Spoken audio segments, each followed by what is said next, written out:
The Pentateuch.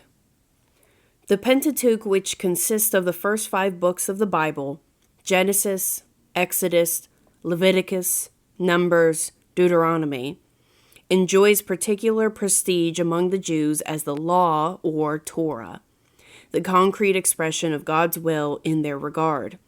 It is more than a body of legal doctrine, even though such material occupies many chapters, for it contains the story of the formation of the people of God, Abraham and the patriarchs, Moses and the oppressed Hebrews in Egypt, the birth of Israel in the Sinai covenant, the journey to the threshold of the promised land, and the discourses of Moses.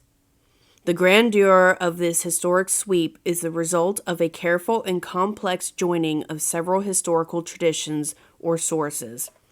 These are primarily 4: the so-called Yahwist, Elohist, priestly, and Deuteronomic strands that run through the Pentateuch. They are conveniently abbreviated as J, E, P, and D. Each brings to the Torah its own characteristics, its own theological viewpoint, a rich variety of interpretation that the sensitive reader will take pains to appreciate. A superficial difference between 2 of these sources is responsible for their names. The Yahwist prefers the name Yahweh, represented in translation as Lord, by which God revealed himself to Israel. The Elohist prefers the generic name for God, Elohim. The Yahwist is concrete, imaginative, using many anthropomorphisms in its theological approach, as seen, an example, in the narrative of creation in Genesis 2, compared with the priestly version in Genesis 1. The Elohist is more sober, moralistic. The priestly strand, which emphasizes genealogies, is more severely theological in tone.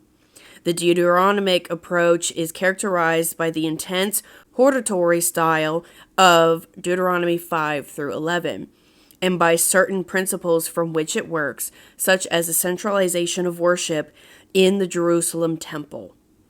However, even this analysis of the Pentateuch is an oversimplification, for it is not always possible to distinguish with certainty among the various sources.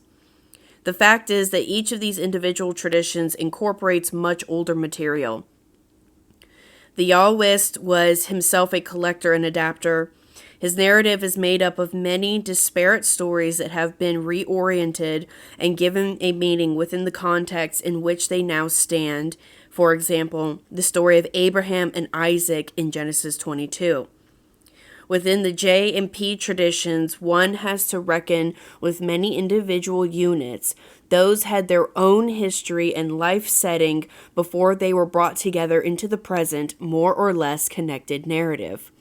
This is not to deny the role of Moses in the development of the Pentateuch.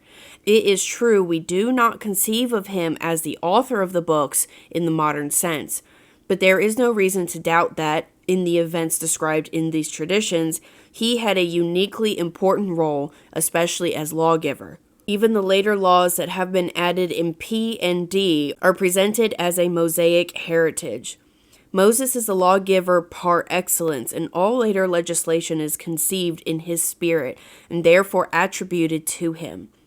Hence, the reader is not held to undeviating literalness in interpreting the words, "the Lord said to Moses."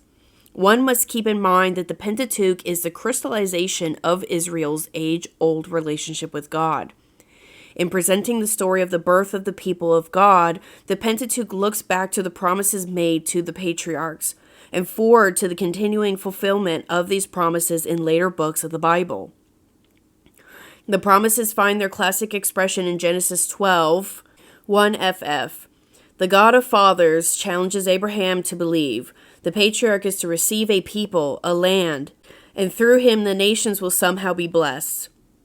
The mysterious and torturous way in which this people is brought into being is described. Despite Sarah's sterility, Isaac is finally born, to be offered in sacrifice.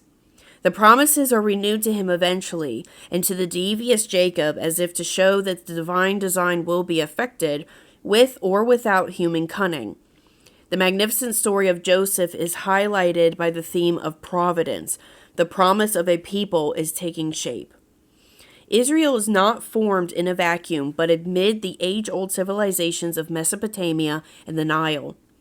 Oppression in Egypt provokes a striking intervention of God. Yahweh reveals himself to Moses as a savior, and the epic story of deliverance is told in Exodus. This book also tells of the Sinai covenant, which is rightfully regarded as the key to the Old Testament. Through the covenant, Israel becomes Yahweh's people, and Yahweh becomes Israel's God.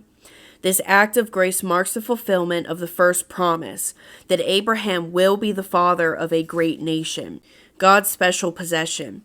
The laws in Exodus and Leviticus, P. tradition, are both early and late. They spell out the proper relationship of the federation of the 12 tribes with the Lord. He is a jealous God, demanding exclusive allegiance. He cannot be imaged. He takes vengeance upon the wicked and shows mercy to the good. Slowly, the Lord reveals himself to his people. With remarkable honesty, Israel records the unsteady response, the murmurings and rebellions and infidelities through the desert wanderings up to the plains of Moab. This sacred story was formed within the bosom of early Israel, guarded by the Spirit of God. It was sung beside the desert campfires. It was commemorated in the liturgical feasts, such as Passover. It was transmitted by word of mouth from generation to generation, until all was brought together in writing about the 6th century BC, when the literary formation of the Pentateuch came to an end. The book of Deuteronomy has a history quite peculiar to itself. Its old traditions and law code 12 through 26 are put forth in the form of discourses of Moses before his death. The extraordinarily intense and hortatory tone fits the mood of discourse. The book contains possibly the preaching of the Levites in the northern kingdom of Israel before its fall in 721 BC.